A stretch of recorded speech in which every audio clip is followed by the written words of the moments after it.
বিশেষ এই মানুষগুলো কারা? যাদেরকে আল্লাহ ইবাদুর রহমান বলে আখ্যায়িত করেছেন। এই দৃষ্টিভঙ্গি অনুযায়ী এই হলো গুণাবলীগুলোর একটা তালিকা। যদি এর সবগুলোর অধিকারী হতে না পারেন, আপনি আসলে ব্যর্থ হয়েছেন। এটা হলো একটা দৃষ্টিভঙ্গি। তো আমাদের যে কারো জন্য আমরা যদি প্রথম দৃষ্টিভঙ্গির দিকে লক্ষ্য করি, তখন বলবো আমি তো তাহলে অকৃতকার্য হয়ে গেলাম। কিন্তু এটাকে দেখার আরেকটা পরিষ্কার দৃষ্টিভঙ্গি রয়েছে, আর সেটা হলো এই প্রত্যেকটি হলো পৃথক শ্রেণীর মানুষের জন্য। তাদের প্রত্যেকেই হলেন পৃথক শ্রেণীর মানুষ। তাদের মধ্যে সাদৃশ্যপূর্ণ বৈশিষ্ট্য হলো তারা সকলেই ঈমানদার। কিন্তু এক্ষেত্রে একটা বিষয় হলো, আর এই ধারণাটি আমি সূচনায় আপনাদেরকে বলবো, আমরা সকলে একরকম নই। যেমন আজকের জুমার পর এক নারীর সাথে আমার সাক্ষাৎ হয়েছে। তিনি আমার কাছে এসে বললেন, আমি প্রতিদিন 3 ঘন্টা ধরে তাহাজ্জুদের নামাজ পড়ি। আক্ষরিকভাবে এটাই তিনি আমাকে জিজ্ঞেস করেছিলেন, এটা কি ঠিক আছে? আর আমি বলেছিলাম, আপনাকে এজন্য পুরস্কৃত করা উচিত। কারণ অনেকের জন্য নিয়মিত 5 মিনিট তাহাজ্জুদ পড়াও অসম্ভব। কখনো কখনো মানুষের জন্য সময় মতো ফজরের নামাজে ওঠাও অত্যন্ত কঠিন হয়ে যায়। আর এই নারী 3 ঘন্টা নামাজ পড়ছেন। আমি বললাম, কিসের তাড়নায় আপনি এটা করতে পারছেন?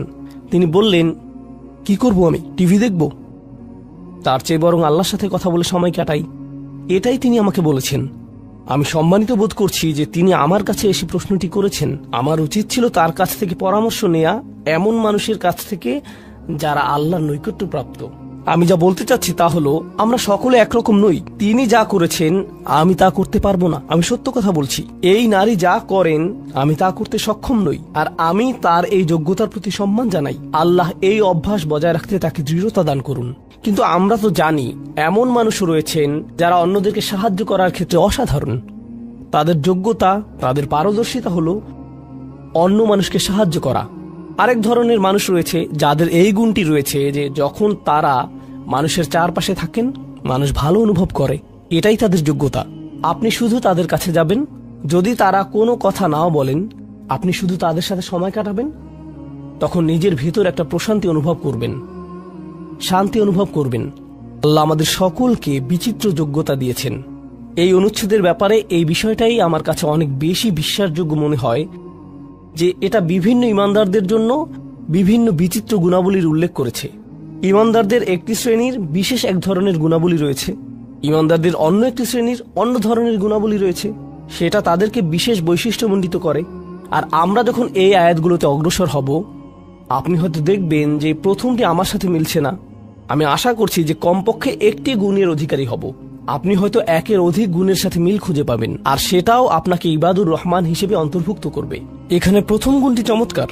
হয়তো ভাবতে পারেন যে আল্লাহ তাআলা হয়তো সবচেয়ে নৈকট্যপ্রাপ্ত বান্দাদের দিয়ে শুরু করবেন, যাদেরকে তিনি সবচেয়ে ভালোবাসেন। হয়তো তিনি তাদেরকে দিয়ে শুরু করবেন যারা সবচেয়ে বেশি নামাজ পড়ে, যারা তার উপাসনা সবচেয়ে বেশি করে, যারা আল্লাহর প্রতি আধ্যাত্মিক ধ্যানে সবচেয়ে মগ্ন।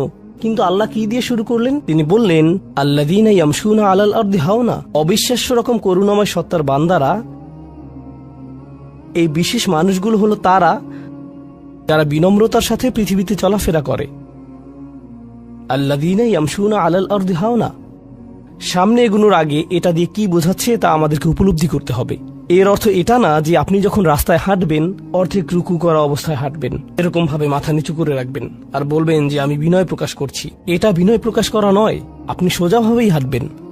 আপনি মানুষের সাথে তাচ্ছিল্য সহ কথা বলবেন না। আর আলাল আরদি, এই ধারণাটি হলো যেখানেই যান, হয়তো ঘরে থাকতে পারেন, হয়তো কাজে থাকতে পারেন, হয়তো শিক্ষা প্রতিষ্ঠানে থাকতে পারেন, হয়তো আপনার কর্মচারীদের সাথে কাজে আছেন, হয়তো আপনার নিয়োগদাতার সাথে কথা বলছেন, হয়তো কথা বলছেন শিশুদের সাথে, অথবা কথা বলছেন বড়দের সাথে, হয়তো আপনার বাবা মায়ের সাথে কথা বলছেন, হয়তো এটা অন্য কেউ, হয়তো এটা মুসলিম হতে পারে অথবা অমুসলিম।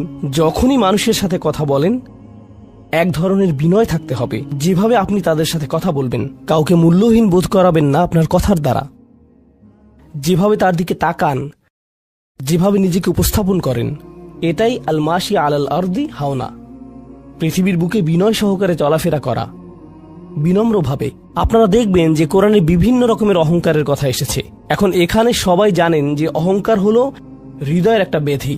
এটা থাকে হৃদয়ের ভিতর, তাই না? কিন্তু ভিতরে যখন কোনো ব্যাধি থাকে, যেমন কোনো ভাইরাস যদি ভিতরে থাকে, বাইরে এর কিছু লক্ষণ প্রকাশ পায়। উচ্চ তাপমাত্রা, ঘাম এই ধরনের লক্ষণ। কোরআন তুলে ধরছে অহংকারের কিছু লক্ষণ। উদাহরণস্বরূপ আল্লাহ বর্ণনা করছেন যেভাবে মানুষ অন্যের দিকে তাকায়। কোরআন বলছে যে এমন মানুষ ছিল যারা রাসূল সাল্লাল্লাহু আলাইহি সাল্লামের দিকে এভাবে দৃষ্টিপাত করত, ইয়াকাদুল্লাযীনা কাফারু লা ইউযলিকুনাকা বিআবসারিহিম, তারা এত কঠিনভাবে আপনার দিকে তাকায় যে তারা যেন তাদের দৃষ্টি দ্বারা আপনাকে মাটিতে ফেলে দেবে। এরকম কঠিনভাবে তারা আপনার দিকে তাকায়। অন্য কথায় তারা কোনো কিছু বলেনি, তারা কোনো কিছু করেনি। তাদের অহংকার কোথায় ছিল? শুধুমাত্র তাদের মুখমণ্ডলে, শুধুমাত্র তাদের চোখে। তো তরুণদের জন্য এটা একটা উপদেশ। তোমার বাবা মা হয়তো তোমার সাথে কিছু নিয়ে চিৎকার করছেন, সেটা ন্যায্য বা অন্যায্য যাই হোক, আর তুমি বসে বসে শুনছো, আর তোমার রক্ত গরম হয়ে উঠছে এবং পাল্টা চিৎকার করতে মন চাইছে, কিন্তু তুমি শুধু কুৎসিত চাহনি দিয়ে তাদের দিকে তাকিয়ে আছো। এই কুৎসিত চাহনি দিয়ে তাকিয়ে আছো, আর তোমার মা বলছেন, আমার দিকে এভাবে তাকিয়ে আছো কেন? আমি তো কোনো কথা বলিনি। তুমি কিছু বলনি, এটা পুরস্কার পাওয়ার মতো কিছু না। তুমি কিছু বলনি, এটা পুরস্কার পাওয়ার মতো কিছু না। কারণ অধ্যত্ব শুধু তোমার কথাতেই থাকে না। তবে অভিনন্দন যে তুমি কোনো কিছু বলনি, এটা অপেক্ষাকৃত ভালো, কারণ সেটা তাহলে আরো খারাপের দিকে যেত। কিন্তু এক ধরনের অধ্যত্ব, ক্রোধ এবং বিনয়ের অভাব আমাদের চোখে মুখে ফুটে ওঠে। সুম্মা নজর, সুম্মা আবাসা অবাসার, সুম্মা আদবার ওয়াস্তাকবার। শুধু যেভাবে কারো দিকে তাকান, শুধু যেভাবে ভ্রু কুঁচকান, শুধু যেভাবে চোখ ঘুরান, কখনো কখনো যেভাবে কারো দিকে তাকান, কখনো কখনো যেভাবে কারো দিকে না তাকান। কেউ আপনাকে সালাম দিয়েছে, আপনি তার দিকে তাকালেন না, অন্যদিকে ফিরলেন এবং তা উপেক্ষা করলেন, অথবা শুধু ওয়ালাইকুম আসসালাম বললেন। আপনি সালামের জবাব দিয়েছেন, কারণ তা না হলে তো গুনাহ হতে পারে, কিন্তু জবাব দিলেন খুবই নিচু স্বরে, এটা নিশ্চিত করার জন্য যাতে সে শুনতে না পায়, আর সে মনে করলো যে আপনি জবাব দেননি। এরকম যে আল্লাহ জানেন যে আমি জবাব দিয়েছি, কিন্তু আমি তাকে এটা জেনে পরিতৃপ্তি লাভ করতে দিব না যে আমি তার সালামের জবাব দিয়েছি। তো যখন সে এসে বলে যে ভাই, আমি তো আপনাকে সালাম দিয়েছি, আপনি জবাব দেননি, আমি তো জবাব দিয়েছি, এটাও হাউন এর অভাব। আল্লাযীনা ইয়ামশুনা আলাল আরদি হাওনা। মানুষের প্রতি বিনয়, শিশুদের প্রতি করুণা, বয়স্কদের প্রতি করুণা, এমন মানুষদের প্রতি করুণা যারা এর যোগ্য না। আর প্রসঙ্গক্রমে এর অর্থ এটা না যে আপনাকে অপমান করার সুযোগ আপনি মানুষকে করে দিবেন। এমন পরিস্থিতি আছে আমাদের পরিবারগুলোতে, আমাদের বন্ধু বান্ধবের মাঝে, আমাদের পরিসরে, যেখানে কিছু মানুষকে অবমাননা কর হিসেবে পাবেন। এমনটা ঘটে। আপনার পরিবারে এমন মানুষ রয়েছে, কখনো কখনো আপনার পিতামাতাও এরকম হতে পারেন। এটা খুবই কষ্টদায়ক বিষয়, এটা খুবই অন্যায্য বিষয়, আর আপনাকে এগুলো সব সময় শুনতে হয়, বারবার শুনতে হয়। শ্রোতাদের ভিতর এমন নারী রয়েছেন যাদেরকে আমি দেখতে পাচ্ছি না, তারা পর্দার আড়ালে রয়েছেন, কিন্তু তারা যে অবস্থাতেই থাকেন, হয়তো শ্বশুর বাড়ির আত্মীয় অথবা ভাই বোন বা অন্য কারো কাছ থেকে তাদের কথা শুনতে হয়, আর তাদের এটা সব সময় শুনতে হয়, আর এগুলো শুনে তাদের রক্ত গরম হয়ে যায়। তখন কি করবেন? আপনাকে তখনও বিনয় ধরে রেখে যা করা শিখতে হবে তা হলো, প্রথমত সেরকম পরিস্থিতি থেকে দূরে থাকবেন। যদি জানেন যে মেজাজের ভারসাম্য হারিয়ে ফেলবেন, তখন সেখান থেকে বেরিয়ে যান। এই মুহূর্তে আমি এই আলোচনায় অংশ নিতে পারবো না, দুঃখিত, আমি একটু হাঁটতে যাব। রাগে বিস্ফোরিত হয়ে যাওয়ার আগে এটা থেকে বেরিয়ে যান। এটাই প্রথমত এবং প্রধানত ইয়ামশুনা আলাল আরদি হাওনা। যুক্তিসঙ্গতভাবেই আয়াতটিতে এর সাথে যা সম্পর্কিত, ওয়া ইযা খাতাবাহুমুল জাহিলুনা ক্বালু সালামা, অল্প অল্প করে অবিশ্বাস্য কিছু শিক্ষা এখানে প্রদান করা হয়েছে। আরবি ভাষায় ইদা অর্থ যদি না, এর অর্থ যখন। যখন বিরক্তিকর ব্যক্তিরা, যখন সেই ব্যক্তিরা যাদের নিজস্ব নিয়ন্ত্রণ নেই, এরা যখন তাদের সাথে কথা বলে, যখন মূর্খ লোকেরা তাদের সাথে কথা বলে, এখানে বলা হচ্ছে না যে যদি তারা কথা বলে, বরং আয়াতে বলা হচ্ছে যখন তারা কথা বলে। আল্লাহ আমাকে এবং আপনাকে জানিয়ে দিচ্ছেন যে এমন লোক সব সময় থাকবে যারা আমাদের উদ্দেশ্যে কথা বলবে, যারা আমাদের সাথে আলোচনায় অংশ নিবে, যারা আমাদের সাথে ভাব প্রকাশ করবে। তাদের আচরণ হয়তো ভালো হবে না, এরকমটা ঘটবে, এটা এড়াতে পারবেন না। এই ধরনের অপ্রীতিকর অভিজ্ঞতার শিকার আপনাদের প্রত্যেককেই হতে হবে, আমি সহ। এমন লোক থাকবে যারা জাহেল। এখানে জাহেল অর্থ উপলব্ধি করুন। জাহেল অর্থ শুধুমাত্র মূর্খ না। যখন মুসা আলাইহিস সালামকে গরুর বাছুর সম্পর্কে জিজ্ঞেস করা হলো, তিনি বলেছিলেন যে তোমাদেরকে একটি গরু কুরবানি করতে হবে, আর তারা বলেছিল তুমি কি তামাশা করছো? আতাত্তাখিযুনা হুজুয়া, তুমি কি আমাদের সাথে উপহাস করছো? আমাদেরকে গরু কুরবানি করতে হবে? এখানে আমাদের সামনে জটিল পরিস্থিতি রয়েছে, কিন্তু কোনো গরু কুরবানির প্রয়োজন নেই। তিনি আসলেই রেগে গেলেন। আপনারা জানেন যখন মুসা আলাইহিস সালাম রেগে যান তখন তিনি কিছু একটা করে ফেলতে পারেন। তো তিনি তৎক্ষণাৎ আল্লাহর কাছে প্রার্থনা করলেন এবং বললেন, আউযু বিল্লাহি আন আকুনা মিনাল জাহিলিন, আমি জাহেলদের অন্তর্ভুক্ত হওয়া থেকে আল্লাহর আশ্রয় প্রার্থনা করি। এর অর্থ মূর্খ নয়, কারণ স্পষ্টতই মুসা আলাইহিস সালাম ছিলেন পৃথিবীর জ্ঞানী মানুষদের একজন। তিনি অজ্ঞতা নিয়ে কথা বলছেন না, তিনি বলছেন আমি আমার আবেগের উপর নিয়ন্ত্রণ হারানো থেকে, মেজাজের নিয়ন্ত্রণ হারানো থেকে আল্লাহর আশ্রয় প্রার্থনা করছি, এমন জিনিস বলা থেকে অথবা করা থেকে যা আমি এখন করতে চাই, কিন্তু আমাকে নিজেকে সংযত করতে হবে। এখন এই উপলব্ধি থেকে আলোচ্য আয়াতটিতে আসুন। এরকম মানুষ রয়েছে যারা সবচেয়ে জঘন্য কথা বলে, কিন্তু তাদের কোনো লাগাম নেই। কথাগুলো আপনার হৃদয় থেকে এসে মস্তিষ্ক হয়ে এরপর তা জিহ্বাতে যাওয়া উচিত, কিন্তু এই পথে কিছুটা লাগাম থাকতে হবে। আমার হয়তো এটা বলা উচিত না, আমি কিছু একটা অনুভব করছি, হয়তো গালি বের হয়ে যাবে, সেটা গলায় পৌঁছে গিয়েছে, কিন্তু সেটা আমার মুখ দিয়ে বেরিয়ে আসা উচিত না, আমার সেটা গিলে ফেলা উচিত। কিন্তু কিছু মানুষ রয়েছে তাদের মাথায় যা আসে তাই বলে ফেলে। কারোর সাথে আপনার 6 মাস পরে দেখা হলো কোনো একটা পার্টিতে, ঈদের সময় অথবা অন্য কোথাও, হে আসসালামু আলাইকুম, আপনি তো মোটা হয়ে গেছেন, সবার সামনেই। এটা কেমন কথা? আপনি এটা মনে মনে আনতে পারেন আর নিজের মনে মনে মাশাআল্লাহ বলতে পারেন, কিন্তু সবার সামনে কেন আপনাকে এ কথা বলতে হবে? হেই, তুমি তো কয়েক বছর আগে পড়ালেখা ছেড়ে দিয়েছিলে, এখনো পাশ করোনি, এখনো ফেইল অবস্থাতেই আছো। মানুষ আপনাকে এরকম কথা বলে আর এটা আপনাকে রাগান্বিত করে। এই অবস্থায় কি করবেন? আল্লাহ বলেছেন এটা আপনার মনের বিনয় প্রকাশের অংশ। এভাবেই আল্লাহ আমাদের বিনয় যাচাই করবেন। আর প্রসঙ্গক্রমে তারাই হয়ে থাকে আমাদের সবচেয়ে কাছের মানুষ, যার অর্থ আপনি এই ধরনের পরিস্থিতিতে বারবার বারবার বারবার পড়বেন। কিভাবে এটা থেকে বেরিয়ে আসবেন? আল্লাহ বলছেন, ওয়াইদা খাতাবাহুমুল জাহিলুনা ক্বালু সালামা। এটা দিয়ে কতিপয় জিনিস বোঝায়। আমি এখানে সেই কয়েকটি শিক্ষা নিয়ে আলোচনা করব। যখন এমনটা ঘটবে আপনার তাৎক্ষণিক প্রতিক্রিয়া হবে শান্তি, ক্বালু সালামা। এটা দ্বারা বিদায়ও বোঝাতে পারে। আপনি বলবেন, সালাম, আমি আর এই আলোচনা চালিয়ে যেতে চাই না, আমি সম্মানজনকভাবে আপনাকে বিদায় জানাবো। ও দাঁড়ান, আমার তো একটা মিটিং আছে। এর বাকি অংশটুকু আপনি মনে মনে বলতে পারেন আল্লাহর সাথে দোয়া করার জন্য, কিন্তু এটা তার কাছে প্রকাশ করার প্রয়োজন নেই। শুধু বলুন যে আমার একটা মিটিং আছে, আর সেখান থেকে চলে আসুন, কারণ আপনি এটা নিতে পারবেন না। তারা সেখান থেকে বেরিয়ে আসে সম্মানজনকভাবে, এটা একটা অর্থ। যখন জঘন্য মানুষ আপনার কাছে আসে, বেরুবার পথ খুঁজে বের করবেন। কোরআন এই সূরাতে আরো পরে যা বলেছে যে মাররু কিরামা, সম্মানজনকভাবে তারা এটা অতিক্রম করে চলে যায়। কিছু কিছু মানুষ আছে যারা এমন কথা বলতে চায় যা আপনাকে রাগান্বিত করবে। তারা আসলে এটা করে মজা পায়। তারা কথা বলবে শুধু আপনাকে উত্তেজিত করার জন্য, আর তাদের কেউ কেউ জানে যে ঠিক কি বলতে হবে, কারণ তারা আপনার সাথে আগেও কথা বলেছে। আর তারা জানে যে কোন জিনিস আপনাকে রাগিয়ে তুলে, তাই তারা জানে যে কোন বাটনটি প্রেস করতে হবে আর কিভাবে আপনাকে বিরক্ত করতে হবে। আপনি বসে আছেন, আমি উত্তেজিত হব না, আমি উত্তেজিত হব না, আমি উত্তেজিত হব না, কিন্তু তার কথা শুনে আপনি বিশাল দানবে পরিণত হয়ে গেলেন, যার ফলে সব ধ্বংস হয়ে যাবে। আর সেই ক্ষেত্রে আপনাকে আগে এটা রোধ করতে হবে। আপনি এখানে কথা বলতে পারেন আর বলতে পারেন যে দেখুন, আমি এই বিরোধ চাই না, আসুন শান্তিপূর্ণ সময় ব্যয় করি, আসুন এই বিষয়টা নিয়ে আজ আর কথা না বলি, এতে অনড় থাকুন। এটা দিয়েও ক্বালু সালামা বোঝায়। আমি আপনার সাথে ঝগড়া করতে চাই না, আমি শুধু চাই আলোচনাটা যাতে কুৎসিত পথে এগিয়ে না যায়। কখনো কখনো আমরা ভদ্রতা দেখাই, আর সেই সুযোগে মানুষ আমাদেরকে অসম্মানজনক কথা বলতে থাকে, এবং আত্মবিশ্বাসের সাথে মানুষকে জানিয়ে দিবেন যে তাদেরকে থামতে হবে, তারা সীমা ছাড়িয়ে যাচ্ছে। এটা সঠিক নয়। এমনটা করা সম্মানহীনতা নয়, শিষ্টাচার বহির্ভূত নয়।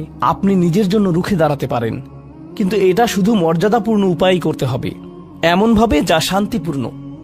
এছাড়াও সালামা শব্দটিকে অনেকেই অবস্থা হিসেবেও দেখেছেন। অন্য কথায়, যখন তারা জবাব দেয় তারা পরিপূর্ণ শান্তিপূর্ণ অবস্থায় থাকে, এটা ভিন্ন একটা অর্থ।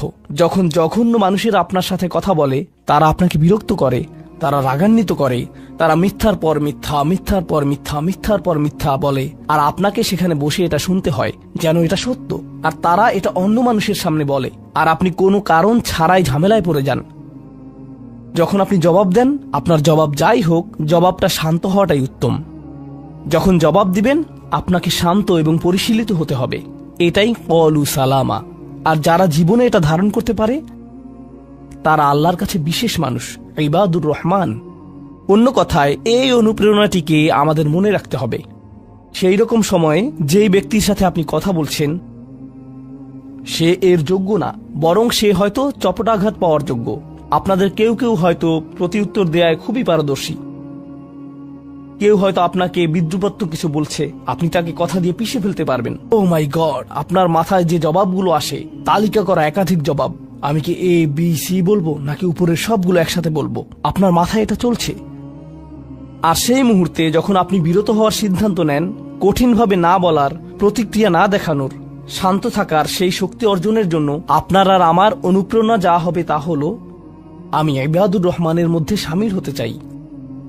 আমি ভুলে যাব যে আমি এই অপ্রীতিকর কথোপকথনে রয়েছি, কারণ ঠিক এখনই আমি আল্লাহর সংস্পর্শে রয়েছি আর তার বিশেষ রহমত আমার উপর বর্ষিত হচ্ছে। সেই জন্যই তিনি আমাকে এই পরিস্থিতিতে ফেলেছেন, যাতে আমি তার নৈকট্য অর্জন করতে পারি। এটা আসলে একটা আশীর্বাদ।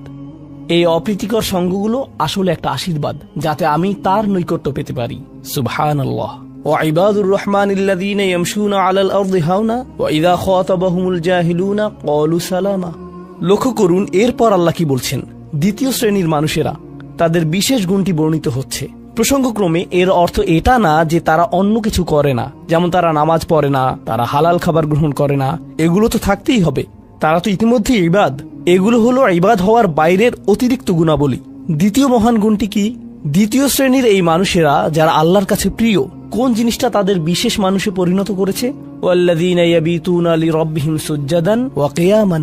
যারা রাত্রি অতিবাহিত করে তাদের প্রভুর উদ্দেশ্যে সিজদারত এবং দণ্ডায়মান অবস্থায়। তারা লোকচক্ষুর অন্তরালে গভীর রাতে নামাজে মশগুল থাকেন, কারণ তারা জানেন যে রাতের গভীরে আল্লাহ তাদের সবচেয়ে নিকটে থাকেন। আমাদের অনেকের জন্য এটা অনেক কঠিন যে আল্লাহ যদি তার সবচেয়ে নৈকট্যপ্রাপ্ত মানুষদের কথা বলেন, এই শ্রেণীর মানুষদের দিয়ে শুরু করাটাই প্রত্যাশিত ছিল। এটাই প্রত্যাশিত ছিল যে আল্লাহ এমন মানুষদের দিয়ে শুরু করবেন যারা সবচেয়ে বেশি নামাজ আদায় করে, বিশেষত এমন সময়ে যখন তিনি নিকটে থাকেন, যা হলো রাতের মধ্যপ্রহর।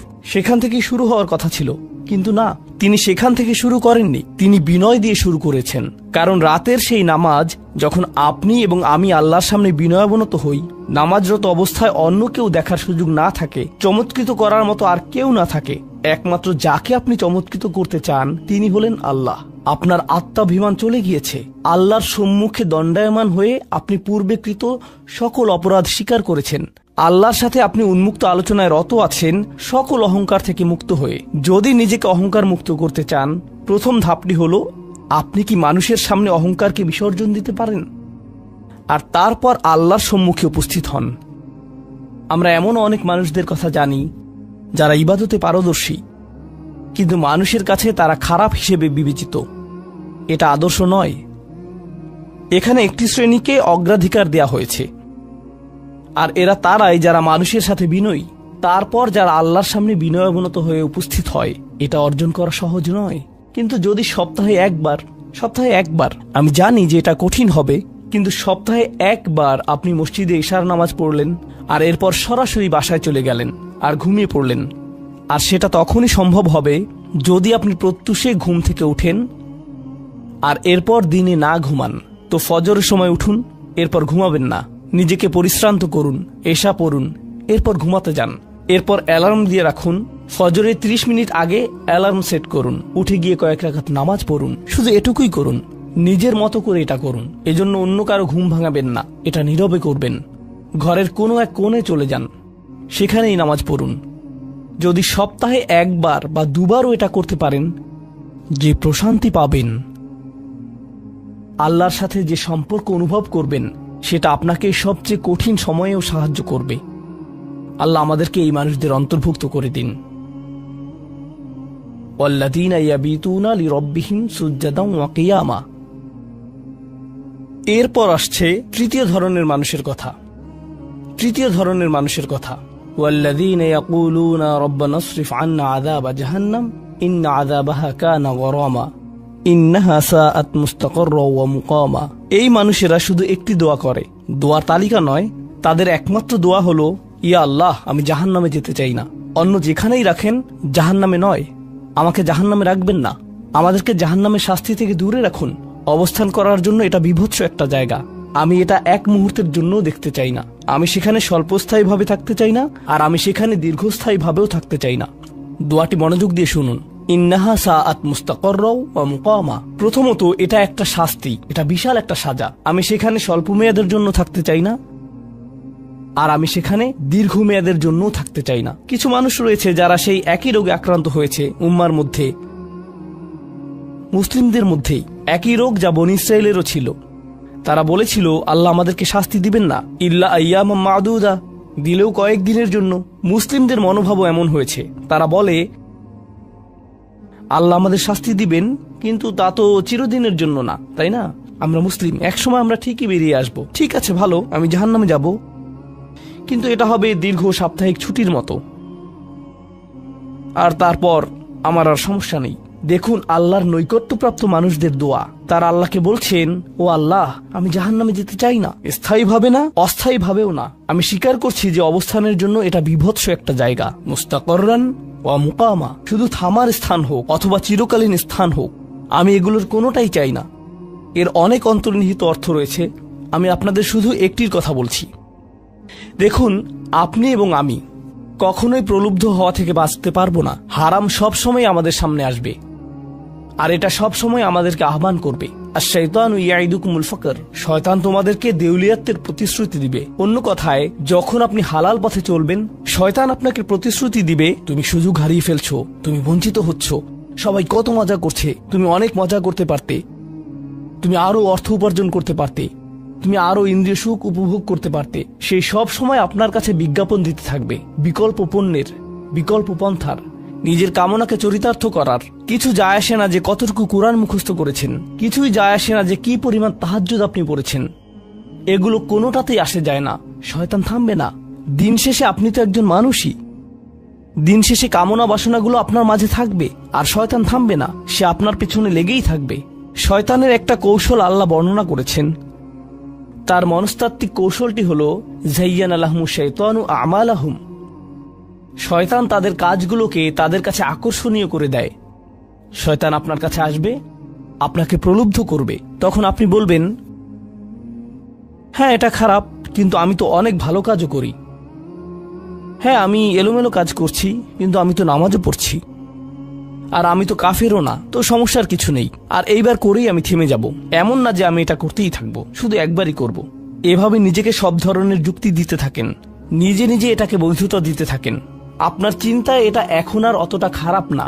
আর তারপর যখন এমন মানুষ চারপাশে থাকেন যাদেরকে বলেন যে এটা তো খারাপ, আর তারপর যখন এমন মানুষের চারপাশে থাকেন যাদেরকে বলেন যে এটা তো খারাপ, তারাও আপনাকে বলে, না ভাই, কাম অন, এটা অতটা খারাপ না, থামো তো, এরকম কথা বলো না, না আল্লাহ ওইরকম না, আল্লাহ তোমাকে শাস্তি দিবেন না, কেন এরকম হতাশাজনক কথা বলছো, তুমি অতিরিক্ত চিন্তা করো।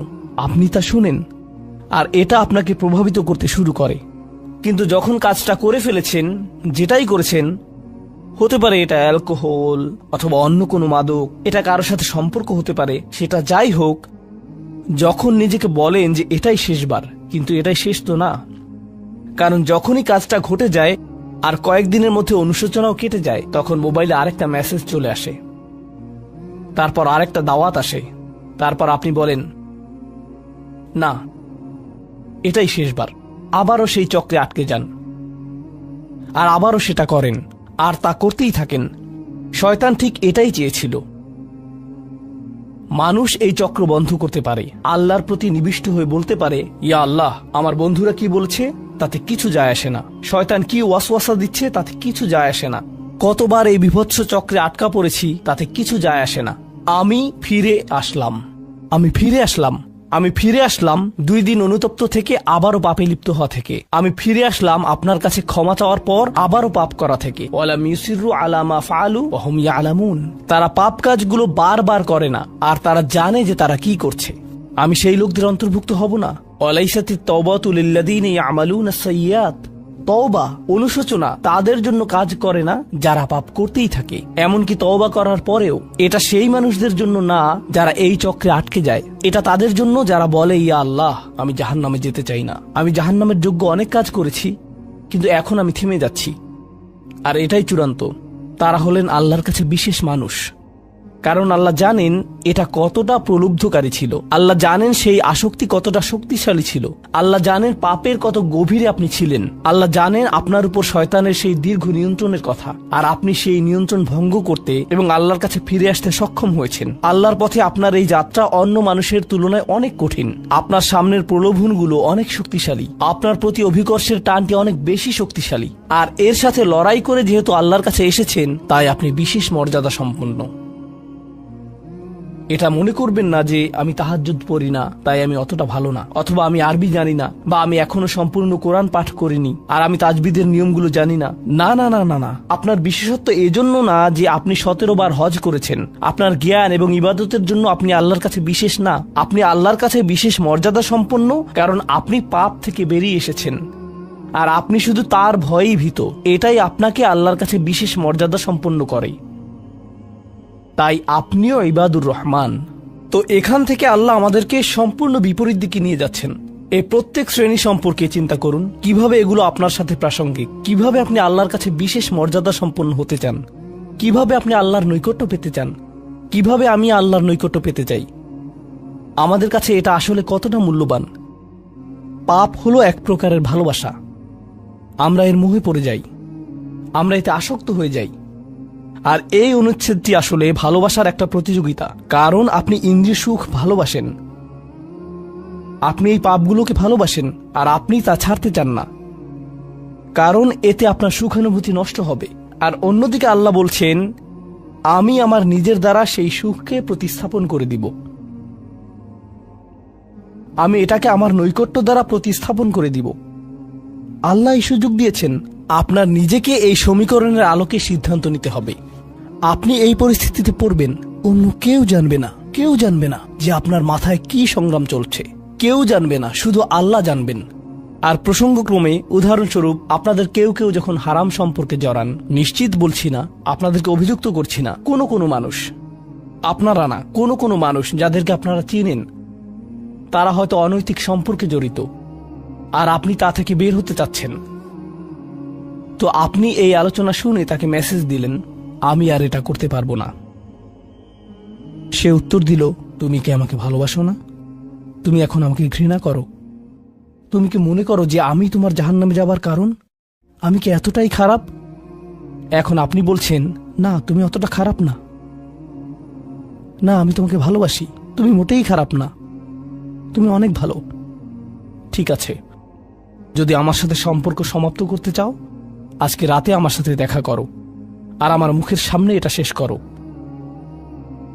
না, এটা আমি করতে পারবো না। ঠিক আছে, তুমি আমাকে ঘৃণাই করো। আচ্ছা ঠিক আছে, আমি আসছি। এটা আবার শুরু হয়ে গেল। আর এরপর আপনি আবারও তওবা করতে চান। দেখতে পাচ্ছেন, এটা শুধুমাত্র আপনি না, আপনি হয়তো আবেগগতভাবে কোনো কিছুতে জড়িয়ে যেতে পারেন, আর এখন আপনি আবেগগতভাবে ব্ল্যাকমেইলের শিকার হচ্ছেন। এর দ্বারা আপনি খারাপ বোধ করবেন। আপনাকে এর বিরুদ্ধে যুদ্ধ করতে হবে, আপনাকে এটা অবদমন করতে হবে, আর আপনাকে উপলব্ধি করতে হবে যে আপনি হয়তো কাউকে হতাশ করছেন, কিন্তু আল্লাহকে সন্তুষ্ট করছেন। আর আপনি এটা শুধু নিজের জন্যই করছেন না, বরং এটা ওই মেয়ের জন্যও করছেন বা ওই ছেলের জন্যও করছেন যে আপনার মেসেজের জবাব দিচ্ছে। সে আল্লাহর সামনে দাঁড়াবে, এটাও আপনি চান না। আপনি যদি তাকে আসলেই ভালোবাসেন, শুধুমাত্র যদি তাকে কামনা না করেন, বরং তাকে ভালোবাসেন, তাহলে আপনি তাকেও রক্ষা করতে চাইবেন। তো এখন আমরা খুবই অপ্রত্যাশিত স্থানে চলে যাচ্ছি। আল্লাহর কাছে আরো কে বিশেষ মর্যাদা সম্পন্ন? ওয়াল্লাযীনা ইযা আনফাকু লাম ইউসরিফু ওয়া লাম ইয়াকতুরু ওয়া কানা বাইনা যালিকা কওয়ামা। এই মানুষেরা যখন তারা অর্থ ব্যয় করে, তারা সকল অর্থ উড়িয়ে দেন না, তারা অতিরিক্ত খরচ করেন না, আর তারা কৃপণও নয়। তারা অনেক বেশি খরচ করেন না, আর তারা অনেক কমও খরচ করেন না। তাদের বাজেট ভারসাম্যপূর্ণ। বাজেটের সাথে আল্লাহর নৈকট্যের সম্পর্ক কি? সম্পর্ক রয়েছে, কারণ আল্লাযীনা ফি আমওয়ালিহিম হাক্কুন মালুম, তাদের অর্থে অন্যদের অধিকার রয়েছে যা সুবিদিত। আপনার পিতামাতার অর্থনৈতিক সহায়তা প্রয়োজন, আপনার সন্তান, আপনার ভাই বোন, আপনার স্ত্রীর প্রয়োজন, এমন অনেক ক্ষেত্র রয়েছে যার জন্য আপনার অর্থ প্রয়োজন। কিন্তু যখন আপনি প্রয়োজনহীন জিনিসে আসক্ত হয়ে পড়েন, আর আপনার অর্থ যখন ব্যয় হয় সিনেমার পর সিনেমা, সিনেমার পর সিনেমায়, সাবস্ক্রিপশনের পর সাবস্ক্রিপশনে, গেমের পর গেম, এরপর গেমে, গাড়ির জন্য নতুন যন্ত্রাংশ কেনার পেছনে যেই চাকা দেখতে উল্টো দিকে ঘূর্ণায়মান, তার প্রয়োজন আপনার নেই। সেগুলো আপনি দেখবেন না যখন আপনি গাড়ি চালাবেন, সেটা অন্য কেউ দেখবে। এগুলো ঘুরবে অন্য কারোর জন্য, আপনার জন্য না। যন্ত্রাংশ অথবা ডিভাইস, আপনি নতুন আইফোন ছাড়াও বেঁচে থাকবেন, এতে কোনো ক্ষতি হবে না। স্যামসাং যদিও কিছুটা বিপজ্জনক, তারপরও অনেক বোনেরা পার্স অথবা ব্যাগের জন্য এমনটা করেন। ও আল্লাহ, এই ব্যাগগুলোর কোনোটার দাম কয়েক লাখ টাকা। বলছি না যে আপনি এগুলোর কোনোটাই কিনতে পারবেন না, কিন্তু আল্লাহ বলছেন ঠিক আছে খরচ করো, কিন্তু অতিরিক্ত খরচ করো না। আপনাদের কারো কারো জন্য আবার সবচেয়ে খুশির বিষয় হলো টাকা ধরে রাখা। আপনি স্ত্রীকে সাথে নিয়ে সুপার শপে গিয়েছেন, তিনি 1 প্যাকেট দুধ নিলেন। আমাদেরকে এত বেশি দুধ প্রয়োজন, ছোট প্যাকেট নিতে পারো না? ডিসকাউন্টের জন্য অপেক্ষা করতে পারো না? এটা দুধ, এটা ডিম, এগুলো নিয়ে কৃপণতা না করলে হয় না? এমন মানুষ রয়েছে যারা প্রাপ্য মানুষদের টাকা ধরে রাখে। আপনার সন্তানদের অর্থ প্রয়োজন, তাদের চলার জন্য কিছুটা পকেট খরচ প্রয়োজন, আপনার স্ত্রীর কিছুটা অর্থ প্রয়োজন। যদি তিনি গৃহ ব্যবস্থাপনার দায়িত্বে থাকেন আর তিনি নিজে উপার্জন না করেন, আর তিনি আপনার কাছে বলেন আমি কি 500 টাকা পেতে পারি? কিসের জন্য তোমার টাকা প্রয়োজন? আমাকে সম্পূর্ণ প্রতিবেদন প্রদান করবে, সকল রিসিট দেখাবে। দাঁড়ান, 1 মিনিট থামুন। এটা লাম ইয়াকতুরু, এটা আপনার জন্য চ্যালেঞ্জ হতে পারে। আপনি যদি আল্লাহর নৈকট্য লাভ করতে চান, আপনার পরিবারের খাবারের প্রসঙ্গ আসলে তাদেরকে জঞ্জালের মতো বিবেচনা করবেন না।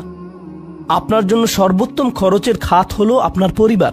নিজের পরিবারের সাথে এরকম খারাপ আচরণ করবেন না, কিন্তু অতিরিক্ত খরচও করবেন না।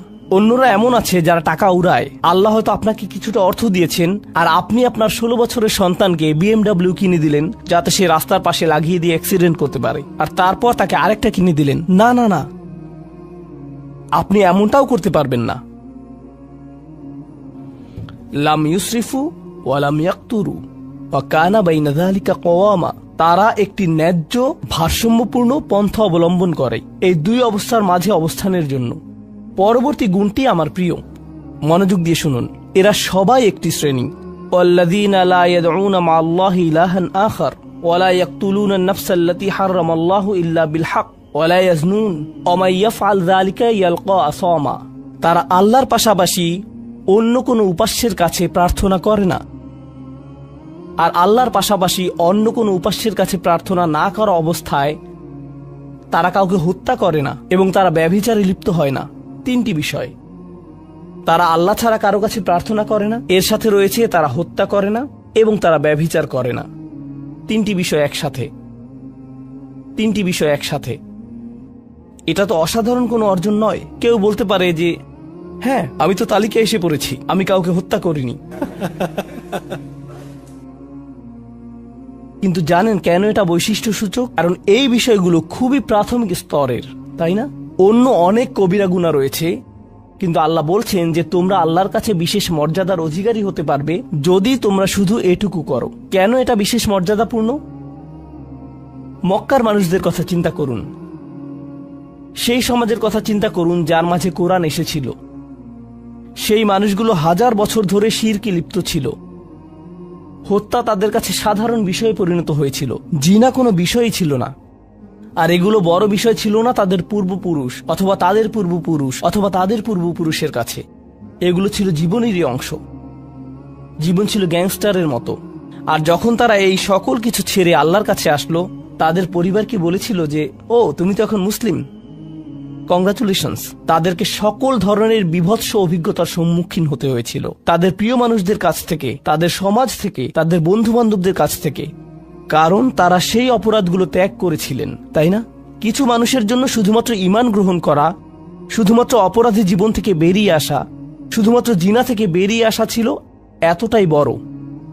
আপনারা যারা সম্মানিত পরিবারে বেড়ে উঠেছেন, পরিশুদ্ধ পরিবেশের মাঝে ছিলেন, আপনার জন্য সেই ধরনের বিপত্তিতে না পড়াটা সহজ, অথবা সহজতর। এখনকার সময়ে যে কোনো কিছুই সহজ। কিন্তু আপনাদের যারা অমুসলিম অবস্থা থেকে এসেছেন, আপনি চারপাশে অপরাধ সংঘটিত হতে দেখেছেন, আপনি চারপাশে মাদকের আসর দেখেছেন, আপনি চারপাশে নারী লিপ্সা দেখেছেন, প্রত্যেক সাপ্তাহিক ছুটির দিনই ক্লাবে যেতেন, আর তারপর আপনি আল্লাহর পথে আসলেন, আপনি ঈমান গ্রহণ করলেন। সেই জীবন থেকে আপনার এই যাত্রাটি ছিল বিশাল এক যাত্রা। আর আল্লাহ এটা স্বীকার করেছেন এবং বলেছেন যে এটা বেশ বড় ব্যাপার যে কিছু মানুষ এমনটা করেছে। শুধু এই বিবেচনায় তারা বিশেষ মর্যাদাময়, তারা অন্য কিছু জানে না, তাদের ব্যাপক কোনো জ্ঞান নেই। কিন্তু মূল বিষয় হলো তারা আল্লাহর সন্তুষ্টির জন্য হিজরত করেছেন, তারা সেই বড় পাপগুলো থেকে আল্লাহর অভিমুখে যাত্রা করেছেন। এটা অবিশ্বাস্য। কিন্তু এই আয়াতগুলোতে আল্লাহর করুণা এখনো সমাপ্ত হয়নি। প্রথমত সেই তিনটি বিষয় যা আমি উল্লেখ করেছি, শিরক বা আল্লাহ সম্পর্কে অশ্রদ্ধা প্রদর্শন করা, হত্যা এবং ব্যভিচার, এগুলো অনেক বড় পাপ। তো আল্লাহ কি বলছেন? ইউদাআফ লাহুল আযাবু ইয়াওমাল কিয়ামা ওয়া ইয়াখলুদ ফীহি মুহানা। এমন মানুষের জন্য শাস্তি দ্বিগুণ করা হবে আর তারা সেখানে থাকবে অপমানিত অবস্থায়। এই পাপগুলো আল্লাহর কাছে ছোট বিষয় না, বিশেষত তিনটা পাপ একসাথে। কিন্তু প্রসঙ্গক্রমে সবচেয়ে খারাপ অপরাধ শিরক। সবচেয়ে খারাপ অপরাধের মধ্যে দ্বিতীয়টি হলো যখন আপনি একজন ব্যক্তিকে হত্যা করেন। এটা কাকে হত্যা করার সমতুল্য? গোটা মানবজাতিকে। এটা হলো দ্বিতীয় বৃহত্তম অপরাধ। আর তারপর তৃতীয় বৃহত্তম অপরাধ কোনটি? জিনা। এই তিনটি একসাথে এসেছে একটি আয়াতে। সেজন্য আল্লাহ বলছেন যে এই ব্যক্তিটি বিশেষ ধরনের শাস্তি পাবে আর সে এই শাস্তিতে রয়ে যাবে অপমানিত অবস্থায়। কিন্তু এমনকি খারাপের ভিতর সবচেয়ে খারাপ, এরপর সবচেয়ে খারাপ ব্যক্তিটি, এই ব্যক্তিটি এজন্য সবচেয়ে খারাপ না যে সে একটি জিনিস করছে, বরং সে সবচেয়ে খারাপ কারণ সে তিনটি জিনিসই করেছে। এটা জাহান্নামের হ্যাট্রিক অর্জনের মতো। আর সম্পর্কে আল্লাহ কি বলছেন? তিনি বলছেন ইল্লা মান তাবা ওয়া আমানা ওয়া আমিলা আমালান সলিহা। অর্থাৎ যে অনুতপ্ত হয়েছে, ঈমানের পথে ফিরে এসেছে এবং তখন থেকে ভালো কাজ শুরু করেছে, তার জন্য নিয়মের ব্যতিক্রম হবে। এটা উপলব্ধি করাটা গুরুত্বপূর্ণ। আল্লাহ বর্ণনা করছেন নিকৃষ্টের মধ্যে নিকৃষ্ট, আর চেয়েও নিকৃষ্ট। আর তারপর বলেছেন এমনকি সেই ব্যক্তির ক্ষেত্রেও যদি সে আমার কাছে ফিরে আসে আমি তাকে শাস্তিতে নিক্ষেপ করব না। কিন্তু এতটুকু যথেষ্ট না। আমরা কথা বলছি ইবাদ আর রহমানের ব্যাপারে, যিনি অবিশ্বাস্য রকমের করুণাময় সত্তা। তো তিনি তাদেরকে শুধুমাত্র জাহান্নাম থেকে রক্ষা করেই ক্ষান্ত হবেন না, তিনি আরো কি করবেন? ফাউলাইকা ইউবাদদিলুল্লাহু সাইয়্যাতিহিম হাসানাত। সেই মানুষগুলোর মহাপাপগুলোকে প্রতিস্থাপিত করবেন। আর আমি আপনাদেরকে মনে করিয়ে দিচ্ছি সেই পাপগুলো কি? শিরক। ইন্নাশ শিরকা লাযুলমুন আযীম। হত্যা, কাআন্নামা কাতালান নাসা জামিআ, সে যেন গোটা মানবজাতিকে হত্যা করলো। এবং জিনা, ব্যভিচার, সবচেয়ে বড় পাপ এগুলো। আল্লাহ বলছেন যে পাহাড় সমান তাদের এই সমগ্র পাপ কাজগুলোকে আমি প্রতিস্থাপন করে দিব ভালো কাজ দিয়ে। কিন্তু তারা এখনো কোনো ভালো কাজ করেনি, তারা এখনো নামাজ পড়েনি, তারা এখনো ইবাদত করেনি, তারা এখনো হজ করেনি, তারা এখনো দান করেনি। তারা মূলত যা করেছে তা হলো অনুতপ্ত হয়েছে। আর এখন থেকে তারা ভালো কাজ করবে। আল্লাহর জন্য এতটুকুই যথেষ্ট। তাদের পাহাড় সম পাপগুলো নিবেন যা তাদেরকে চিরকাল জাহান্নামে নিক্ষেপ করত অপমানিত অবস্থায়, আর তিনি এই পাহাড় সম পাপগুলোকে নিয়ে পাহাড় সম ভালো কাজে পরিবর্তিত করে দিবেন। এটাই আল্লাহ করবেন তাওবাকারীদের জন্য। আপনিও বিশেষ মর্যাদার অধিকারী হবেন, শুধু তাওবা করুন। তো আপনি যখন বসে বসে এটা শুনছেন আর ভাবছেন আমি তো বেশ বড় ভুল করে ফেলেছি, এখানে হয়তো এমন কেউ বসে আছে যিনি কাউকে হত্যা করেছেন, এরপর জেলে গিয়েছেন এবং মুক্তি পেয়েছেন। কিভাবে আল্লাহ আমাকে ক্ষমা করবেন? আপনাদের কেউ কেউ হয়তো ব্যভিচারের ভুল করে ফেলেছেন, আল্লাহ আপনাদেরকে রক্ষা করুন। আপনাদের কেউ কেউ হয়তো সেই পথে অগ্রসর হচ্ছেন, আপনাদের কেউ কেউ হয়তো শিরক করেছেন। সকল ধরনের অপরাধ সংঘটিত হচ্ছে আর মানুষ সকল ধরনের অপরাধে লিপ্ত হচ্ছে। আপনি যদি তওবা করেন এবং আল্লাহর কাছে ফিরে আসেন, এই সকল অপরাধ শেষ হয়ে যাবে। কিন্তু এরপর আপনাকে ভালো পথে চলতে হবে। ওয়া আমিলা আমালান সলিহা ফাউলাইকা ইউবাদদিলুল্লাহু সাইয়্যাতিহিম হাসানাত। অন্য কথায়, যখন আপনি আল্লাহর কাছে ফিরে আসবেন, এটা প্রকৃত অর্থেই প্রত্যাবর্তন হতে হবে, এটা কৃত্রিম হতে পারবে না। ওয়া কানাল্লাহু গফুরুর রহিমা। আর আল্লাহ সর্বদাই ক্ষমাশীল, অতিমাত্রায় ক্ষমাশীল, সর্বদা প্রেমময়, যত্নশীল এবং করুণাময়। আমার সময় ফুরিয়ে যাচ্ছে, কিন্তু আপনাদের সাথে আরো কয়েকটা বিষয় শেয়ার করতে চাই। আসুন এই তালিকাটা প্রথমে শেষ করি। এটা শেষের দিকে। কেউ বলতে পারে যে আমি শিরক করিনি, আমি হত্যা করিনি, আমি জিনাও করিনি, আমি শুধু ছোট বিষয়গুলো করেছি, যেমন আমি ফজরের নামাজ পড়িনি, একদিন ফ্রিজ থেকে আমার ভাইয়ের চকলেট মিল্ক চুরি করে খেয়েছি। বেশ কয়েকবার বাবার সাথে চড়া মেজাজে কথা বলেছি। আরেকদিন একটা পার্টিতে কিছুটা গীবত করে ফেলেছি, কিন্তু আমি হত্যা করিনি। এই তওবা তো আসলেই খারাপ অপরাধীদের জন্য। তাহলে আমার কি হবে? সাধারণ পাপীদের কি হবে? বাকি আমরা যারা রয়েছি, কারণ তারা হলো উঁচু স্তরের পাপী, তাই না? তো পরবর্তী আয়াত বলছে, তোমরা বাকি যারা রয়েছ, ওয়ামান তাবা, যেই তাওবা করেছে, যে কোনো ধরনের তাওবা, আমিলা সালিহান, সৎ কাজ করেছে, ফাইন্নাহু ইয়াতুবু ইলাল্লাহি মাতাবা, তো যখন সে আল্লাহর কাছে ফিরে আসে আন্তরিকভাবে অনুতপ্ত হয়ে, আল্লাহ সেটাও স্বীকার করেন। না না না, কারণ আমার পাহাড় সম পাপ প্রয়োজন। এটাকে পাহাড় সম পুণ্যে রূপান্তরিত করার জন্য, এটাকে পাহাড় সম পুণ্যে রূপান্তরিত করার জন্য এমন প্রয়োজন নেই। যেই পাপেই লিপ্ত থাকেন না কেন, শুধু তওবা করুন। ফাইন্নাহু ইয়াতুবু ইলাল্লাহি মাতাবা ওয়াল্লাযীনা লা ইয়াশহাদুনা যুর, এমন মানুষ যারা অন্যায়ের সাক্ষ্য হয় না। এর অর্থ হলো তারা সহ্য করে না যখন কোনো অন্যায় সংঘটিত হয়। এই মানুষগুলো আল্লাহর কাছে মর্যাদা সম্পন্ন, কারণ তাদের পরিসরে কেউ যখন মানসিকভাবে নির্যাতনের শিকার হয়, কেউ যখন অর্থনৈতিকভাবে নির্যাতনের শিকার হয়, তাদের পরিবারে ধরুন 2 ভাই মিলে কোনো ব্যবসা করে, আর তাদের একজন সকল অর্থ আত্মসাৎ করে অন্যজনকে বঞ্চিত করে, যার ফলে আদালতে গিয়ে এখন একে অপরের বিরুদ্ধে অবতীর্ণ। সেখানে আপনার হয়তো কোনো এক পক্ষের সাথে সম্পর্ক রয়েছে। আপনি নিশ্চুপ দাঁড়িয়ে থেকে অন্যায় হতে দিবেন না। আপনি এটা হতে দিবেন না। যদি এটা আপনার নিজের বাবার বিরুদ্ধেও যায়, যদি এটা আপনার স্বামী স্ত্রী বা সন্তানদের বিরুদ্ধেও যায়, আপনি অলসভাবে দাঁড়িয়ে থেকে অন্যায়কে সহ্য করবেন না। আপনি প্রতিবাদ করবেন। কমপক্ষে এর নীরব অংশীদার হবেন না। আপনি সে স্থান ত্যাগ করবেন। এর সাথে আমার কোনো সম্পর্ক নেই, আমি এর অংশ হতে চাই না। লা ইয়াশহাদুনা যুর, এর আরেকটা অর্থ হলো তারা মিথ্যা সাক্ষ্য প্রদান করে না। কখনো আপনার উপর চাপ থাকে এমন মানুষের পক্ষ অবলম্বন করার জন্য যারা অন্যায়কারী। আপনি জানেন যে তারা অন্যায়কারী, কিন্তু তারা বলে পরিবার আগে ভাই, অথবা বন্ধুত্ব সবার আগে। আর আপনি যদি এটা করেন, যদি আপনার আনুগত্য ভুল স্থানে প্রদান করেন, এটা জেনে শুনে যে আপনি ভুল, তাহলে এটা লা ইয়াশহাদুনা যুর এর লঙ্ঘন। আয়াতটির দ্বিতীয় অংশ, ওয়া ইযা মাররু বিল্লাগwi মাররু কিরামা, এটাও অসাধারণ।